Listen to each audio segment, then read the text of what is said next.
Hi friends, welcome back. आज कुछ terms देखेंगे। पहली टर्म है प्रोपोगेशन कांस्टेंट, उसके बाद देखेंगे characteristic impedance, surge impedance, loading. सबसे पहले हम देखते हैं प्रोपोगेशन कांस्टेंट। सो ट्रांसमिशन लाइन में जो एनर्जी ट्रैवल करती है वो किस फॉर्म में होती है? वेवलेट्स के फॉर्म में होती है, वेवलेट्स। ठीक है। और ट्रैवर्सिंग ऑफ वेव्स को हम क्या बोलते हैं? Propagation is called propagation. ठीक है।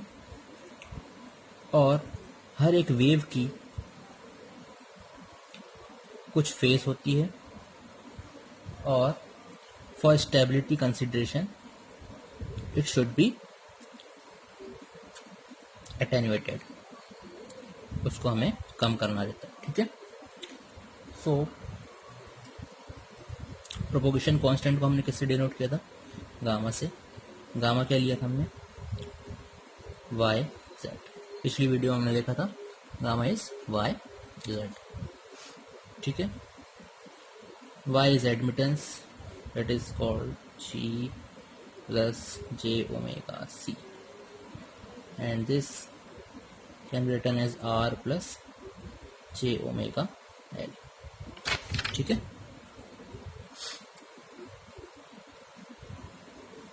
ये वाली जो टर्म है इसको हम इस फॉर्म में लिख सकते हैं। इसको हम लिख सकते हैं alpha plus J beta. In this alpha is attenuation constant, attenuation constant, and beta is phase constant. So हमने propagation constant को दो कांस्टेंट में डिवाइड कर दिया, एक attenuation constant और एक phase constant। ठीक है। अब अगर हमें कोई अप्रोक्सीमेशन अगर लेना पड़े तो हम अल्फा को ज़ीरो ले सकते हैं पर बीटा को हम कभी भी ज़ीरो नहीं लेंगे। ठीक है। अल्फा को हम ज़ीरो ले सकते हैं but beta can not be zero. ठीक है। तो ये रहा propagation constant. Now second is characteristic impedance. Next terminology is characteristic impedance. अब देखिए, हमने लॉन्ग ट्रांसमिशन लाइन में लम्प्ड पैरामीटर्स नहीं लिए थे, हमने लिए थे डिस्ट्रीब्यूटेड पैरामीटर। ठीक है। सो इसमें हमने क्या किया था, कैसे निकाला था? हमने निकाला था इम्पीडेंस को voltage drop at a sector divided by current drop at that sector. ठीक है। इस तरीके से हमने लिखा था। ठीक है। सो इस तरीके से जो एक सेक्टर में हम इम्पीडेंस निकालते हैं उसी को हम बोलते हैं कैरेक्टरिस्टिक इम्पीडेंस। ठीक है। अब इसी को हम फर्दर सॉल्व करें। Z is equal to delta V can be written as I Z delta X, that is small z। ठीक है। Similarly I is V Y delta X। Okay. Now delta x cancel, V by I is can be written as Z, capital Z, and small z by Y. So Z square is Z by Y. So Z is under root Z by Y. That is equal to ZC. That is characteristic impedance. The characteristic impedance is ZC, that is under root Z by. Now इसके बाद देखेंगे surge impedance. Surge impedance. So for lossless line, for lossless transmission line, the term R and G is 0. ठीक है. So Z can be written as, this Z is R plus j omega L and Y is G plus j omega C, G plus j omega C. So this is 0, j cancel, omega cancel, so it will become L by C. That is written as Zn, and this Zn is surge impedance. ठीक है. So surge impedance is under root L by C. Now the value of surge impedance lie between 40 ohm to 400 ohm in case of overhead lines. For overhead lines, the value of surge impedance lies between 40 ohm to 400 ohm, and it is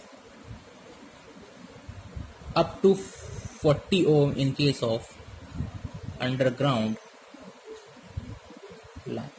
line cables, underground cables. ठीक है. So surge impedance is what? This is a pure resistive ohm. Okay.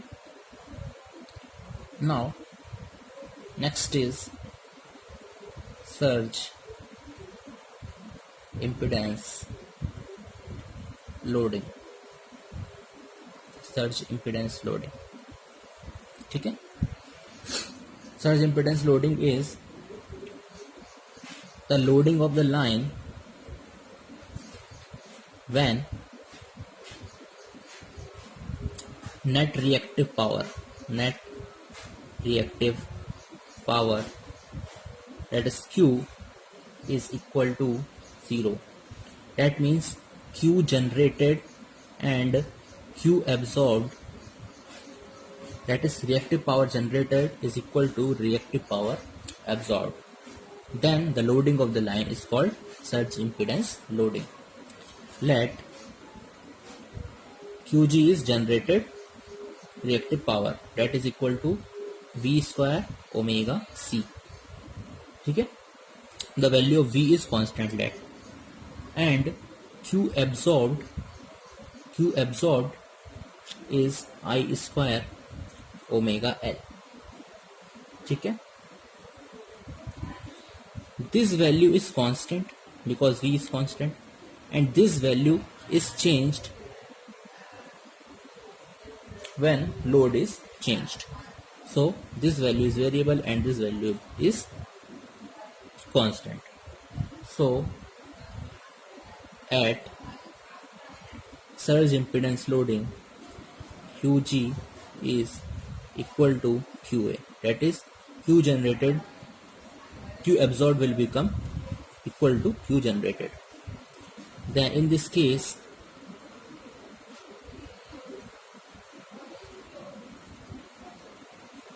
V square by I square, that is equal to L by C, that is V by I is equal to L by C. Okay, that is equal to Zn. This value is equal to surge impedance.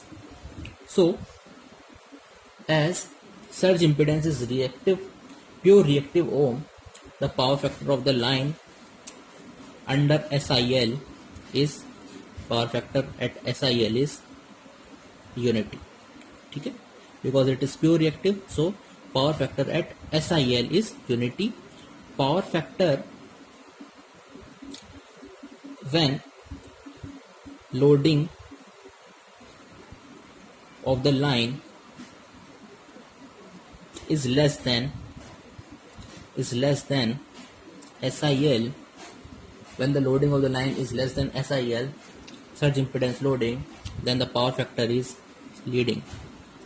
And when the loading of the line is greater than SIL,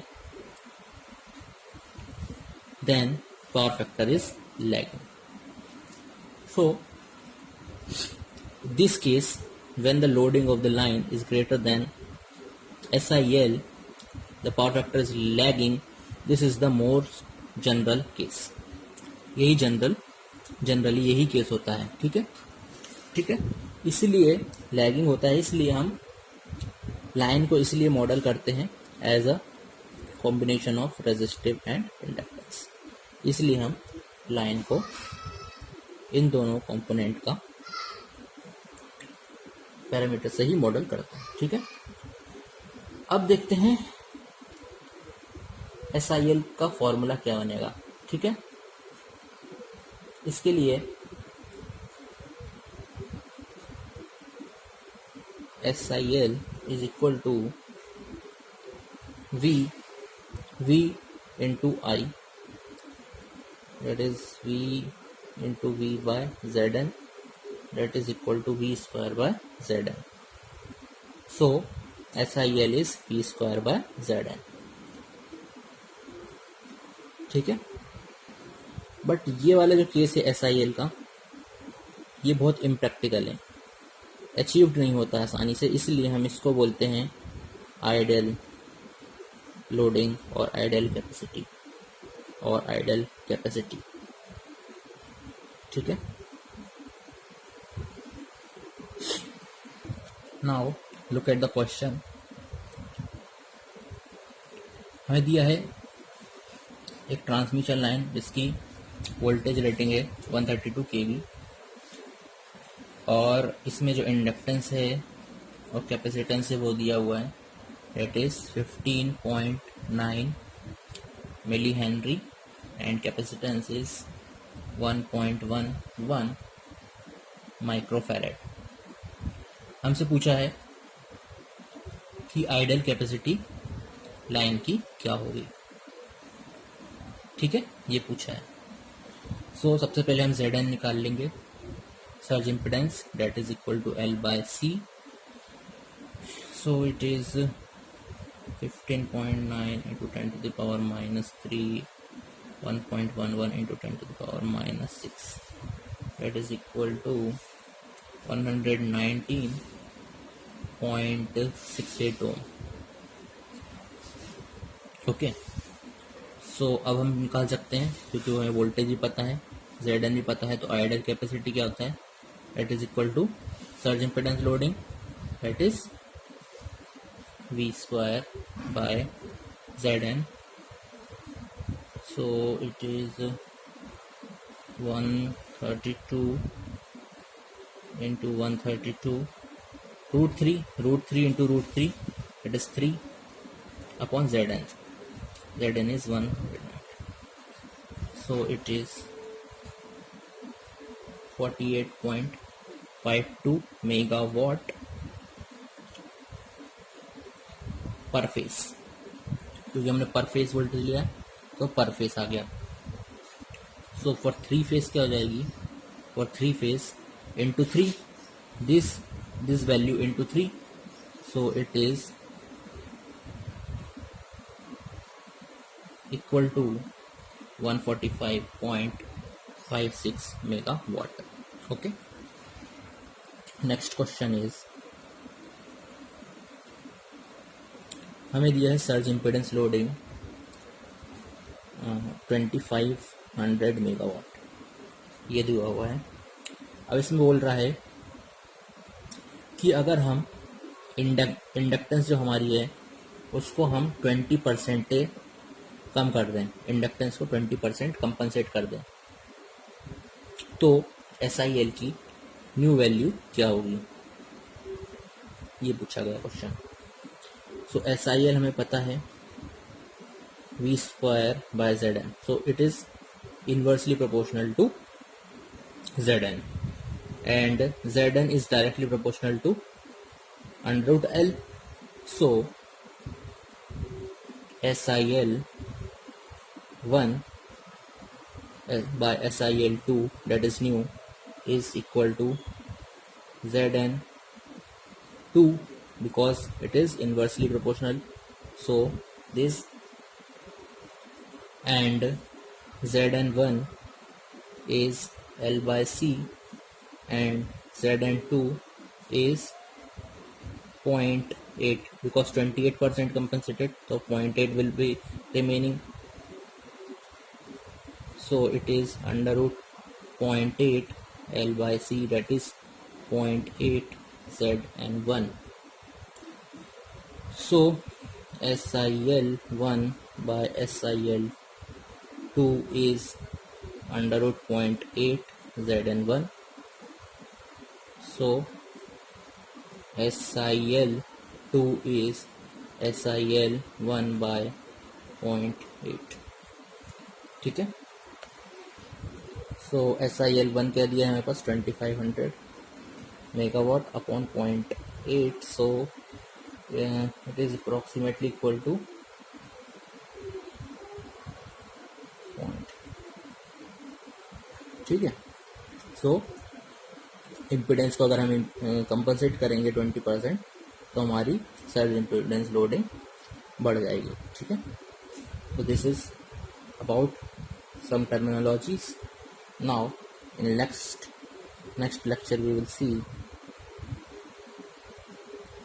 combination of networks, that is cascade combination and parallel combination, then power flow equations.